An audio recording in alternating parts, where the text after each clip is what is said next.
For today's video ay gagawa naman po tayo ng tokwat baboy. Sa isang mixing bowl, maglalagay po tayo ng 1/4 cup na soy sauce, 1/4 cup na vinegar, at 1 tablespoon na oyster sauce. Maglalagay din po tayo ng 1/2 teaspoon na ground black pepper at 1 tablespoon na sugar. At ilalagay na po natin yung isang pirasong sibuyas na hiniwa po natin. Haluin muna po natin hanggang sa magsama-sama na po yung lahat na sangkap na linagay po natin at matunaw na po yung asukal. At sunod na po natin ilalagay ay ito pong kalahating kilong linuto po nating lechon kawali or pork chop. Kung may mga tira-tira po kayo dyan na pork chop or lechon kawali, pwede po natin gawin tokwat baboy.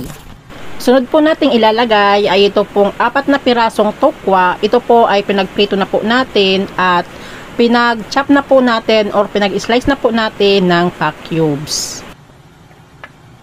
Sunod naman po natin ilalagay ay ito pong 3 piraso na sili haba. Ito po ay hiniwa rin po natin ng pa-slanting.